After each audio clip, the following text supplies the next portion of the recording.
Shalom Aleichem, Malachei Yasharet. 샬롬, 잘 지내셨어요? 달라스는 지난주에 눈이 오고 비가 와서 길이 얼어서 학교도 클로징하고 직장들도 다 며칠 못 나갔죠. 그런데 이제 그런 겨울이 오면 또 봄이 곧 온다는 좋은 소식이죠. 그래서 우리는 또 봄을 기다리고 우리는 늘 기다리는 것 같습니다. 오늘은 이제 토라 포션이 이드로죠. 이드로인데 히브리 말로는 이트로라 그러죠. 출애굽기 18장에서 20장까지가 본문입니다. 이트로는 모세의 장인인 거는 다 아시죠? 근데 저는 개인적으로 이런 본문이 정말 중요한 본문인데, 물론 다 중요하지만 그 중에서도 18장, 19장은 법률과 토라 수요시기는 아주 중요한 본문인데, 여기에 타이틀 그 제목이 이트로라는 것은 우리에게 또 무엇을 계시하는 건가 참 되게 흥미롭습니다. 이 본문에서 이방인 이트로의 이름을 중심으로 나온다는 것은 분명한 메시지가 있을 것 같습니다. 여기서도 보면은 토라는 이미 지금 19장 시내산에서 하나님이 백성들에게 토라를 주지 않습니까? 모세를 통해서. 근데 이 토라가 유대인의 소유만이 아니라는 것을 저희들에게 이제 주는 메시지인 것 같습니다. 성경 여러 곳에서 하나님은 유대인을 택했지만 하나님의 말씀은 유대인 것만이 아니다라는 것을 여러 면으로 우리에게 메시지를 주고 있습니다. 이방인도 하나님의 위대하심을 찬양하고 인정한다는 것을 나타낼 때 하나님은 그 사람을 백성 삼으신다라는 것을 말씀을 통해서 알 수가 있다라는 것이죠. 출애굽기 18장은 이제 출애굽 후에 여러 광야를 거쳐서 공동체의 질서가 세워지는 장인데요. 근데 이 공동체는 앞으로 세워질 신앙의 공동체이기도 합니다. 이트로가 모세에게 건의한 책에도 이 공동체를 세우기 위함이라는 것이죠. 훗날 이 공동체는 교회의 공동체가 되기도 합니다. 이제 토라를 받기 직전에 18장에서 먼저 사람이 되기를 원하셨던 것이죠. 이트로는 이방인인데 미디안 사람 제사장이죠. 특별히 내려오는 전승에는 이트로는 그 미디안 우상만 섬긴 것이 아니라 아주 거의 모든 우상 숭배를 섭렵한 그런 우상 숭배 제사장이라고 합니다. 미디안의 조상은 누구냐면 미디안이죠. 미디안이 누구냐면 아브라함과 그두라의 아들이죠. 크투라의 아들이기도 하죠. 그렇지만 아브라함의 아들이지만 아브라함에게 약속의 자녀는 단 하나뿐이죠. 이삭이죠. 그래서 미디안도 아브라함의 자손이지만 언약의 자손은 아닌 것입니다. 이제 이트로는 모든 우상숭배를 지냈던 사람이었지만 모세로부터 애굽에서 일어난 일을 다 설명을 듣고 난 뒤에 즉시 그 자리에서 하나님을 인정한 사람이기도 합니다. 계시를 받지는 못했지만 지혜를 받아서 이런 하나님의 말씀을 듣고 하나님에 대해서 듣고 공개적으로 하나님을 찬양합니다. 18장 10절에 보면 여호와를 찬송하리로다. 너희를 애굽 사람의 손에서와 바로의 손에서 건져내시고 백성을 애굽 사람의 손 밑에서 건지셨도다. 이제 이드로가 모세로부터 하나님의 행하셨던 일을 듣고서 그 위대하심에 감탄을 하면서 하나님을 즉각 소리내어 찬양을 할 때 하나님은 그 사람을 하나님의 백성 삼아 주셨다는 것입니다. 지금 이드로는 이방인이었지만 하나님을 인정하고 찬양할 때 백성 삼아 주셨다는 것을 기억해 주시기 바랍니다. 하나님께서 이 찬송을 받으시고 또 그를 인정하실 때 그는 즉각 번제를 드립니다. 이때 아마도 오늘날 표현 같으면 바로가 다도나이 했겠죠. 출애굽기 18장 12절에 보면 이트로가 번제와 희생을 하나님께 드렸다. 오늘날 같으면 하나님께 예배를 드린 것이 되겠죠. 하나님께서 그 제사를 받으셨고 이제 이트로가 왜 시내산 하나님의 강림과 토라 수여식 전에 19장에는 이제 하나님이 강림하셔서 토라를 주시는데 그 전에 토라 포션의 제목이 이트로가 된 것인지 이제 이해가 갑니다. 역시 토라는 유대인의 소유물이 아니다라는 것을 이 오늘의 토라 포션, 토라 파샤로 통해서 저희들에게 메시지를 주는 것 같습니다. 모세를 통해서 하나님의 토라를 듣게 되는데 토라는 유대인을 통해서 우리들에게 델리버리가 된 것입니다. 그들의 소유가 아니라는 것이죠. 이드로가 제안한 사법 체계가 이제 있습니다. 이제 모세가 너무 힘들게 백성의 일을 관리를 하다 보니까 1000부장, 100부장, 50부장, 10부장을 이렇게 리더십을 정해줍니다. 그리고 후에 이제 19장에 들어가면 드디어 하나님께서 모세를 통해서 10계명을 전수합니다. 자, 10계명은 Ten Commandments라 그러죠. 그러나 유대인들은 그것을 계명이라고 하질 않습니다. 히브리 말로는 10가지의 말씀들이라고 그럽니다. 실제 유대인들은 데바림이라고 합니다. 말씀들. 10계명 안에는 신앙과 윤리가 다 포함이 되어 있는 것이죠. 근데 실제로 신앙과 윤리가 따로 떨어질 수는 없는 것입니다. 이트로를 통해서 토라는 유대인에게만 주는 것이 아니라는 것을 인간 공동체의 전체에 해당한다는 것이죠. 그런데 19장에서는요, 참 중요한 사건이 있습니다.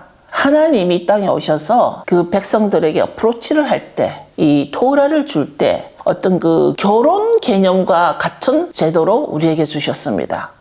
결혼도 언약이죠. 그래서 이때 주신 이 말씀을 케투바라 그러는데요. 오늘날 케투바는 결혼 언약서? 그런 내용이죠. 결혼 언약은 신의 산에 주신 그 언약을 이해하는 데 아주 도움이 되기도 합니다. 모든 게 관계에 들어가는 거죠. 하나님은 결혼 언약 개념으로 우리에게 토라를 주시면서 그것을 케투바라 했단 말입니다. 그런데 고대 근동에서 결혼의 절차가 좀 있습니다. 근데 옛날에 저희 할머니들 세대 이렇게 보면은 한국도 결혼 절차가 이와 비슷하다라는 생각을 하게 됐는데요. 첫 번째는 먼저는 신랑이 신부에게 값을 지불해야 하는 것입니다. 값을 지불하는 그 단계가 모하르 단계인데요. 이때는 아직까지 이 부부가 같이 살지는 않습니다. 그렇지만 법적으로는 부부가 되는 단계입니다. 출애굽기 19장은 하나님이 이스라엘을 자기 소유라고 선포를 하신 것이죠. 10계명은 결혼의 서약문과 같은 것인데요. 이스라엘은 지금 아직까지 가나안 땅에 들어가지 않았지만 이 10계명 선포된 이후에 언약적으로 이미 신부가 된 것입니다. 결혼 단계를 보면요. 케투바 단계가 있고 이때는 이제 결혼 계약서를 만드는 단계고요. 이때는 신랑이 법적으로 또 도덕적으로 의무를 다 문서화하는 단계인 것입니다. 신랑은 신부를 먹이고 입히고 보호할 의무가 있게 되는 것입니다. 버림받지 않도록 경제적으로 보장도 해주게 되는 단계입니다. 케투바라는 결혼계약서는 사랑의 어떤 언약이나 사랑의 시가 아니라 책임 계약서라는 것입니다. 신랑이 신부를 책임진다라는 책임 계약서라는 것입니다. 지금 토라는 하나님이 이스라엘에게 주신 케투바라는 개념을 가지고 있습니다. 내가 너희를 애굽에서 인도하여 냈다라고 자주 말씀하시는 그 이유가 바로 신부를 향한 신랑의 성실함, 책임, 신실함을 말해주고 있는 것입니다. 10계명은 백성들을 이렇게 엮어두는 장치이기도 한데요. 이제 그 다음에 세 번째 단계는 니수인 단계라는 것인데 이때가 바로 완전한 혼인이 되는 것입니다. 이때 혼인은 후파 안에 신랑 신부가 그 큰 탈릿으로 만든 후파 안에 들어가서 완성 단계이고요. 이 니수인 단계에서 혼인 잔치가 일어나는 것입니다. 이때 신랑이 신부를 자기 집으로 데려가는 단계입니다. 이것이 바로 결혼의 완성 단계이죠. 그전에는 신부는 준비하고 기다리고 있어야 한다는 것입니다. 마지막 단계가 혼인잔치인데요. 우리들이 말하는 어린 양의 혼인잔치를 말할 때도 결혼 단계의 마지막 단계에 우리가 하나님의 혼인잔치에 들어간다는 것입니다. 광야는 약혼 기간이고 가나안은 혼인의 완성 기간이라고도 볼 수 있다는 것입니다. 그리고 성전은 신랑과 신부가 함께 들어가는 집이라는 뜻이기도 합니다. 출애굽기 19장은 토라 수요식으로서 하나님의 임재, 하나님의 그 임재가 아주 질서 있게 정해져 있는 것을 알 수가 있습니다. 그 19장 3절에 보면 아주 중요한 말씀이 나오는데요. 야곱의 집에게 말하고 이스라엘 자손에게 전하라. 하나님이 모세에게 이 두 부류를 부릅니다. 야곱의 집을 부르고요, 이스라엘 자손을 부릅니다. 야곱이라 그러면 자연적이고 혈통적이고 어쩌면 육적인 정체성을 말하고요. 이스라엘 자손이라는 것은 언약적으로 영적 승리자의 정체성을 말합니다. 언약 백성의 공식 정체성을 말하는 것입니다. 하나님은 그 산 중턱에 있는 백성들을 부를 때에 야곱의 집과 이스라엘 자손, 이 두 부류는 이스라엘의 자손은 누구를 부르는 걸까요? 상식적으로 그때는 아직 가나안에 들어가지도 않았습니다. 이스라엘이라는 땅도 없고요, 나라도 없습니다. 그런데 이스라엘 자손이라고 부릅니다. 누구를 부르는 걸까요? 그 가운데 있는 에레블라브, 모든 그 혈통은 아니지만 하나님을 믿고 따르는 마치 이드로와 같은 자라는 것이죠. 하나님의 위대함을 듣고 그분을 찬양하게 되는 언약의 계승자들이죠. 지금 이때는 어떤 그 공동체가 토라를 받을 자격이 이스라엘 자손과 야곱의 집에 있는 사람들이라는 것입니다. 그럼 하나님은 야곱이 이스라엘로 들어오기를 원한다라는 것입니다. 육적으로 그냥 혈통으로만 남아있는 것이 아니라 이 언약으로 들어오라는 것입니다. 그래서 이스라엘은 신부의 신분이 되는 것이죠.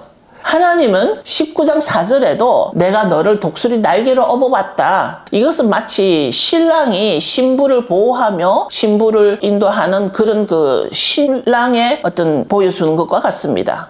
근데 제가 조금 길지만 오늘 5절에 보면 너는 내 소유라고 하는데요. 이 소유가 그냥 내 것이라는 뜻만이 아니라 세큘라 그러거든요. 세큘라. 이것은 세큘라는 왕의 가장 귀한 보물이라는 것입니다.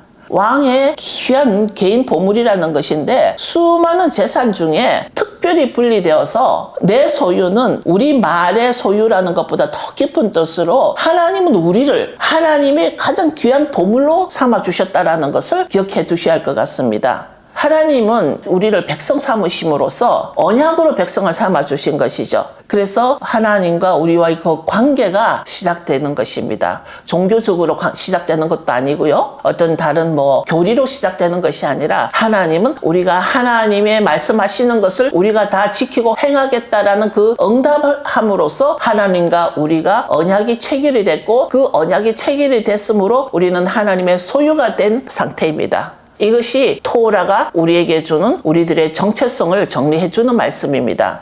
이 토라에 대해서는 아직도 많이 있지만 또 다음번에 같이 더 나누기로 하고요. 오늘 이 토라를 통해서 우리가 받는 메시지는 하나님은 어떤 그 혈통으로만 운행하시는 것이 아니라 하나님의 언약을 지키고 하나님의 말씀을 지키고 행할 때 토라를 지키고 행할 때 하나님과 언약이 체결이 되고 그 언약 백성이 될 때 우리는 하나님의 소유가 된다는 것을 기억하셨으면 좋겠습니다. 샤바토